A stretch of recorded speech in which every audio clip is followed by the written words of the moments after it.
बड़ा दुख होता है जब मुझे कोई जदयू नेत्री बोल देते हैं। तो प्रशांत किशोर कहीं ना कहीं गले की हड्डी तो बन ही जाएंगे इस बार, और ऊपर से मनीष कश्यप जी का ज्वाइन करना तो भौकाली और मच गई है। अभी युवाओं को क्यों नहीं मौका मिलना चाहिए, आप ही बताइए। भाजपा में ही देख लीजिए ना, भाजपा कार्यालय में एक पर एक महिलाएं जो 36-40 साल से सेवा दे रही हैं और उनको टिकट नहीं दिया गया। क्यों नहीं दिया गया भाई? तो फिर भगवान भी भला नहीं कर सकता बिहार का, ये मैं बता दूं। ये अंतिम मौका है। एकदम 70 साल के ऊपर के तो एकदम 70-80 जिनका टच हो गया ना, उनको एकदम काट दो इस बार वोटिंग। बिहार में 2025 में विधानसभा का चुनाव है। एक तरफ एनडीए और दूसरे तरफ महागठबंधन, और तीसरे मोर्चे के रूप में प्रशांत किशोर खड़े हैं। आज हमारे साथ इसी मुद्दे पे बातचीत करने के लिए जदयू नेत्री वीना मानवी जी हैं, जिनसे कई सारे तल्ख सवाल भी बिहार के मौजूदा राजनीतिक परिवेश को लेकर पूछे जाएंगे। वीना मानवी जी, बहुत बहुत धन्यवाद। लेकिन बड़ा दुख होता है जब मुझे कोई जदयू नेत्री बोल देते हैं, तो क्योंकि मुझे लगता है मेरी पहचान जो है वो महिला विकास मंच से है। ठीक है, हमने जदयू ज़रूर ज्वाइन किया था, एक सपना लेके गए थे, लेकिन प्रॉब्लम क्या हुआ कि मुझे लगा कि नहीं, कुछ अच्छा होगा जीवन में, कुछ करने का मौका मिलेगा समाज के लिए और बेटर। लेकिन वो लोग समझ नहीं पाए मुझे। उनके पास बहुत अच्छा ऑप्शन था जदयू के पास कि कुछ नहीं तो महिला प्रवक्ता बना के मुझे बैठा सकते थे। सब लोग मेरी अहमियत समझते थे, लेकिन पता नहीं क्या हो, तो जो मुझ जैसी महिलाओं की कद्र नहीं किए, जिसने 15 साल समाज में काम किया, जिसने 15 साल समाज में योगदान दिया, उनका महिला आयोग ठप पड़ा हुआ था, तो महिला आयोग को इक्विवेलेंट एक आयोग चला के मैंने पूरे बिहार की महिलाओं का दुख दर्द दूर करने का काम किया। सैकड़ों महिलाएं सेवा में निकली हुई हैं। तो जब वो लोग मेरी क्वालिटी को नहीं समझे तो दुख होता है, इसलिए मुझे जदयू नेत्री नहीं बोली है। आप तो ज़्यादा अच्छा होगा। तो सीधे बिहार के मौजूदा राजनीतिक हालात पर आते हैं। महागठबंधन, एनडीए और तीसरे मोर्चे में प्रशांत किशोर, इन तीनों को आप किस रूप में लें? देखिए, त्रिकोणीय मुकाबला है, डेफिनेटली होगा बिहार में इस बार, और प्रशांत किशोर कहीं ना कहीं गले की हड्डी तो बन ही जाएंगे इस बार। देखिए, कैडर वोट है, एक एमवाई समीकरण की बात करें और दूसरा बात करें बीजेपी का जो फिक्स्ड वोट है, वो दोनों। लेकिन यहाँ प्रशांत किशोर जी ने क्या किया है कि दोनों तरफ के लोगों को, जैसे एमवाई समीकरण को भी तोड़ा और प्लस इधर से बीजेपी को भी तोड़ा, तो ये सब तोड़ के तो मुकाबला तो टफ हो ही गया है बिहार का इस बार। और ऊपर से मनीष कश्यप जी का ज्वाइन करना, बीजेपी छोड़ के चले आए प्रशांत जी के साथ, तो भौकाली और मच गई है अभी। तो ये सब चीज़ें कहीं ना कहीं इस बार कुछ नया बदलाव होगा बिहार में, बस इंतज़ार करना है, देखना है कि क्या होता है। आप तो सीधे सीधे कह रही हैं त्रिकोणीय मुकाबले में प्रशांत किशोर का पलड़ा जो है आपके हिसाब से भारी कैसे भारी? देखिए, भारी कैसे वो मैं बताती हूँ। बहुत बड़ी राजनीतिज्ञ मैं नहीं हूँ, लेकिन काम किया है तो मुझे समझ में आता है कि इन्होंने जो पद यात्रा की, इन्होंने जो रोड पे जाके लोगों को कनेक्ट किया, डोर टू डोर जाके मार्केटिंग किया, अपनी बातों को उन तक पहुंचाने का काम किया, ये कहीं ना कहीं जो चीज़ें सुचारू रूप से चली और मेहनत तो किया। तो जो व्यक्ति इतना, एक गांव का पैदा हुआ बच्चा यूएन तक पहुंच गया, वहाँ से पढ़ के आते हैं और राजनीतिक में एक वार्ड काउंसलर से लेके मुख्यमंत्री बनाने का काम करते हैं, और स्ट्रैटेजिकली मार्केटिंग, लाइजनिंग सब चीज़ उनकी अच्छी रही। चूँकि मैं भी मार्केटिंग लाइन से रही हूँ, तो इसलिए मुझे भी बहुत ज़्यादा इन चीज़ों का समझ है। तो मुझे लगा कि नहीं, ये चीज़ें कहीं ना कहीं तकलीफ़ इस बार देगी। और जिस तरह से उनके वक्तव्य आ रहे, बस एक ही कमी मुझे प्रशांत किशोर जी में नज़र आती है, वो थोड़ा मुस्कुराते कम है। अगर वो मुस्कुराएं तो हम लोगों को और अच्छा लगेगा। चलिए, आपको उनकी मुस्कुराहट अच्छी लगती है कि मुस्कुराना चाहिए? हाँ। तो फिर प्रशांत किशोर पर ही आ जाते हैं। बात यहाँ तेजस्वी यादव की हो रही है, कांग्रेस की हो रही है, बीजेपी की हो रही है, जदयू की हो रही है, तमाम पार्टियों की। तो बिहार में ये जो तीसरा मोर्चा है, चूंकि आप भी संघर्ष से निकली हुई हैं और ज़मीन पर काम करती हैं, महिलाओं के उत्थान के लिए काम करती हैं, काफ़ी विरोध भी आपका होता है। तो विरोध तो देखिए, कार्य जो करेंगे उनका विरोध तो होगा ही। आप एक बात बताइए, आप किसी भी बड़े व्यक्ति का, मनीष की बात कर लीजिए, प्रशांत की बात कर लीजिए, या किसी की भी बात कर लीजिए, जो व्यक्ति काम करेगा उसका विरोध होगा।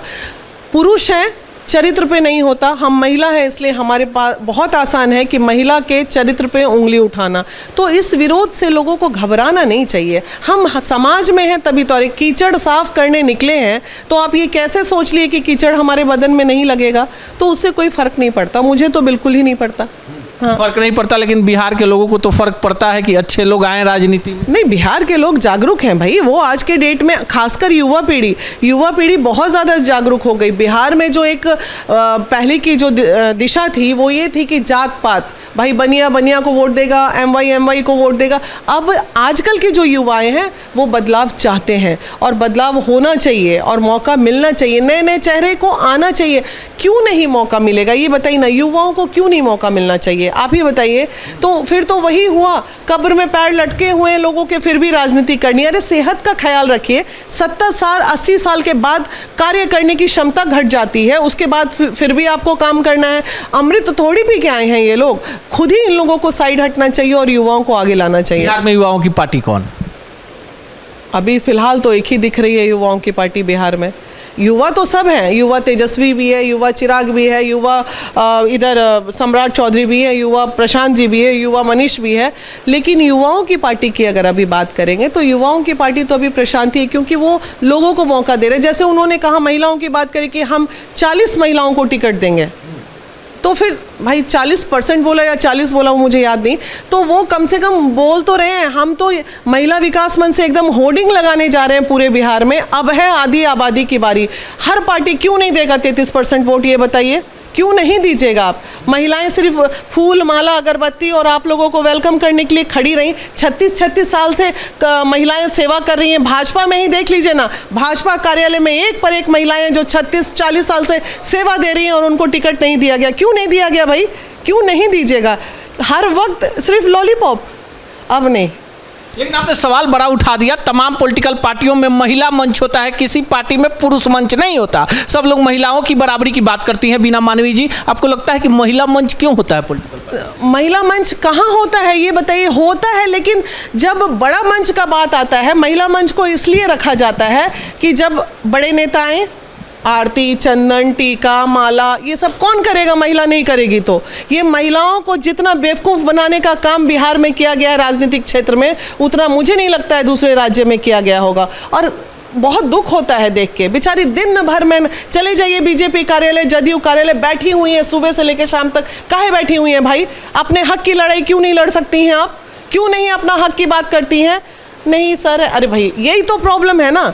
कम से कम प्रशांत जी ने ये तो बोला तो सही कि मैं इतनी महिलाओं को टिकट दूंगा, तो देखेंगे ना। नहीं दिए महिलाओं को टिकट तो उनके लिए भी बोलेंगे। अभी तो कम से कम बोल के संतावना है कि भाई इस बार खूब सारी महिलाओं को टिकट मिलना है। वो लोग आएंगी, अपना हक की बात करेंगी, समाज की बात करेंगी, मौका मिलेगा उनको, ये कम बड़ी बात है। लेकिन आपको नहीं लगता है कि बिहार की राजनीति में आप बार बार प्रशांत किशोर जी की चर्चा कर रही हैं, प्रशांत किशोर जी को लेकर बिहार में चर्चा हो रही है? आपको लगता है कि बिहार में जिस तरह का जातीय समीकरण है, ऐसे में ये नई विचारधारा बिहार में बड़ा बदलाव लाई? भाई देखिए, हम जैसे लोग ना दो ही जात जानते हैं, एक पुरुष और दूसरा महिला। और जाति के ऊपर अगर समाज नहीं उठा ना तो फिर भगवान भी भला नहीं कर सकता बिहार का। ये मैं बता दूँ, ये अंतिम मौका है। अगर एक मौका मिल रहा है तो लोगों को बदलना चाहिए। जाइए ना आप जहाँ, मैं ये नहीं कह रही हूँ कि आप प्रशांत जी को, जहाँ पे भी युवा दिखे सबको वोट देके जिताओ, युवाओं को आगे लाओ, महिलाओं को आगे लाओ। एकदम 70 साल के ऊपर के तो एकदम 70-80 जिनका टच हो गया ना, उनको एकदम काट दो इस बार वोटिंग में, काट दो, हटा दो। अरे भाई घर में बीमार पड़े हैं, इंसुलिन चल रहा है, बीपी शुगर की दवा खा रहे हैं और कहते हैं कि समाज सेवा करेंगे। कैसे करिएगा भाई? खाली सत्ता की भूख, कब तक ये सत्ता की भूख से आप काम चलेगा ये बताइए? हम जैसे लोगों को क्यों नहीं आना चाहिए समाज में? फ्री ऑफ कॉस्ट सेवा प्रदान कर रहे हैं समाज में। 15 साल से जाने सैकड़ों महिलाओं को न्याय दिलाने का नहीं, अंधे हैं आप? दिख नहीं रहा आपको कि आपकी जदयू नेत्री इतना काम कर रही है? ये आए दिन सोशल मीडिया पे तहलका में मैं रहती हूँ, ऐसा थोड़ी इन लोगों में दिखती नहीं होंगी। लेकिन बस लॉलीपॉप दिखाना, जिनके पास पैसा है टिकट बेचना है, और जिनके पास बापे पूते जिनका चला आ रहा है उनको टिकट देना है। हम जैसे लोग पिछड़ के रह जाते हैं। बड़ी बेबाक बोलती हैं, कई बड़े लोगों पर बोल देती है। डर नहीं लगता है क्या आप? अच्छा एक बात बताइए, जिंदगी तो एक ही ना लेके आए हैं, दोबारा तो नहीं ना। ज़्यादा से ज़्यादा क्या होगा? एक गोली चलेगी, मर जाएंगे, इससे ज़्यादा कुछ होगा? इतिहास तो रच के जाएंगे कम से कम कि हाँ एक महिला हुआ करती थी बिहार में जो बेबाकी से जवाब देती थी। चलिए आखिरी सवाल, इतने बेबाक हैं, अब आप ही बता दीजिए, इस बार बिहार बदलेगा क्या? एकदम बदलना चाहिए, बिल्कुल बदलना चाहिए। और नहीं बदलेंगे तो फिर युवा, हमारे बिहार के युवा पीढ़ी को फिर पता चला कि मजदूरी करो और जाओ, वहाँ पे थप्पड़ खाओ, वहाँ पे लात खाओ, वहाँ पे गाली खाओ, अलग अलग राज्यों में जाओ। अरे एक मौका दे के तो देखो, कम से कम एक वादा तो कर रहा है वो व्यक्ति कि अगर मेरे को मौका मिला तो मैं बिहार के मजदूरों को बाहर जाने से रोकूंगा। ऐसा कोई कह रहा है क्या? उनके अलावा कोई एक मौका क्यों नहीं मिलना चाहिए? ज़रूर मिलना चाहिए। चलिए, बिहार के युवाओं को मौका मिलना चाहिए और अपनी बेबाकी को बिना मानवी कायम रखेंगे। बाकी आप क्या सोचते हैं कमेंट बॉक्स में ज़रूर बताइएगा।